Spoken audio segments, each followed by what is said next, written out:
Hello friends, Sarika डिझाईन्समध्ये मी सारिका आपल्या सर्वांचं पुन्हा एकदा स्वागत करते।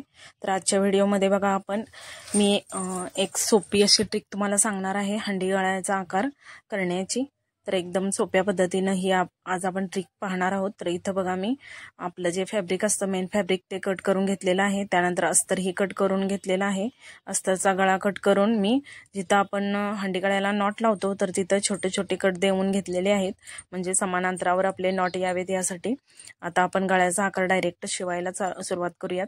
तर बघा इथं मी पहिल्यांदाच नॉट असं अस्तरच्या मध्ये ठेवून फॅब्रिक आणि अस्तरच्या मध्ये ठेवून शिलाईमध्ये धरत आहे। बघा एकदम सोप्या पद्धतीने आपला गळ्याचा आकार स्टिच करून होतो आणि शेप ही खूपच सुंदर असा येतो बघा, आणि कमी वेळेत आपला गळ्याचा आकार शिवून तयार होतो बघा। तर इथं बघा नेहमीप्रमाणे आपण स्टँडर्ड टिप ठेवायची आहे। नॉट हे पहिल्यांदाच मी अस्तरच्या आणि फॅब्रिकच्या मध्ये घालून घेतलेले आहेत आणि त्यावरून एक टिप घेतलेली आहे बघा, म्हणजे आपले जे नॉट आहेत ते अंडरग्राउंड राहणार आहेत, वरती धागे किंवा दोरे दिसणार नाहीत नॉटची सुद्धा। तर राहिलेलं जे फॅब्रिक आहे गळ्याचा आकाराप्रमाणे आपण कट करून घ्यायचं आहे। नेहमीप्रमाणे कट करतो तसे छोटे छोटे कट देऊन घ्यायचे आहेत बघा।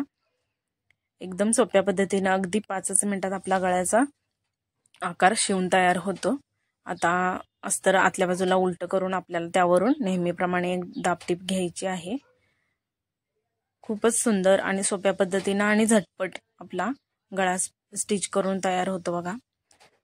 तर इथं तुम्ही पाहू शकता आपला नॉट ही मजबूत बसून गेलेला आहे। गळ्याच्या टिपेमध्ये 2 ते 3 टिप या वरती गळ्यावरती आपल्या येतात, त्यामुळे नॉट ही एकदम मजबूत बसून जातो।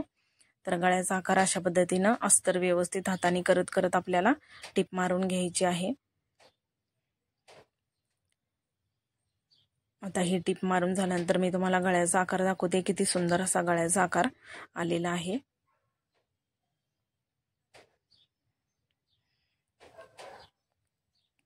तुम्ही पाहू शकता एकदम एकसारखा गळ्याचा आकार आलेला आहे। त्यानंतर आपले नॉट ही मजबूत झालेले आहेत किंवा बाहेर आपले नॉटचे धागे दोरे दिसत नाहीत, ते अंडरग्राउंड असे नॉट आपले बसलेले आहेत। तर आता आपण नेहमीप्रमाणे इतर सगळ्या बाजूंनी टिपा मारून घ्यायचे आहेत अस्तरला, आणि अस्तर जॉईंट करून घ्यायचं आहे फॅब्रिक वरती।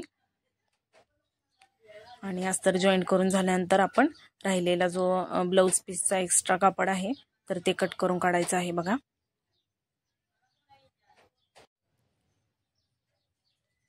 अशा पद्धतीने आपलं एक्स्ट्राचं कापड कट करून झालेलं आहे।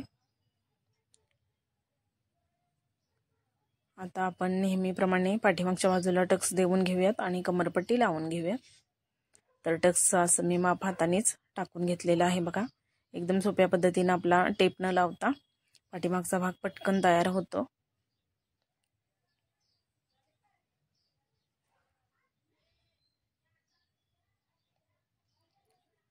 आता कमरपट्टी लावून घेऊयात आपण। तर कॉटनची कमरपट्टी मी काढून कट करून घेतलेली आहे पहिल्यांदाच।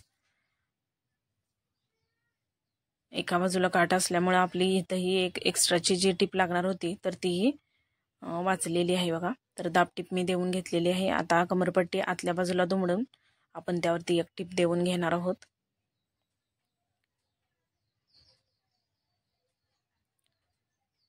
तर पाठीमागचा गळ्याचा आकार तुम्ही पाहू शकता किती सुंदर असा मस्त असा आलेला आहे। तर आता आपण याला एक छोटीशी लेस लावून घेऊयात, म्हणजे आपले जे नॉट आहेत ते आणखी मजबूत बसून जातील बघा। म्हणजे नॉट वरती आपले कमीत कमी 3 ते 4 टिपा ह्या आलेल्या आहेत। तर एकदम छोटीशी नाजूकशी अशी मी गोल्डन लेस घेतलेली आहे आणि लेसला आपण न चुकता 2 टिपा द्यायच्या आहेत बघा, म्हणजे आपली लेस उभारणार नाही। तर दुसरी ही टिप मी देऊन घेते।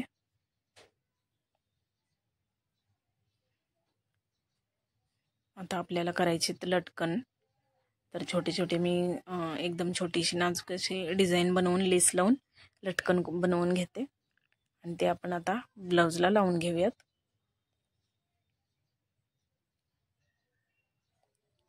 गोल्डन ब्लाउज असल्यामुळे गोल्डन लेस त्यावरती एकदम सोबर मध्ये उठून दिसते बघा।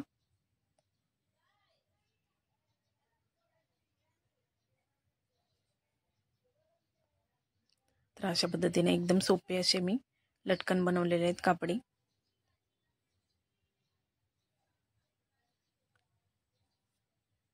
तर किती सोप्या अशा पद्धतीनं आपले गळाही रेडी झालेला आहे आणि सुंदर फिनिशिंग हे गळ्याला आलेलं आहे. पाहू शकता तुम्ही आपले नॉटचे धागेदोरेही कुठे बाहेर दिसत नाहीत.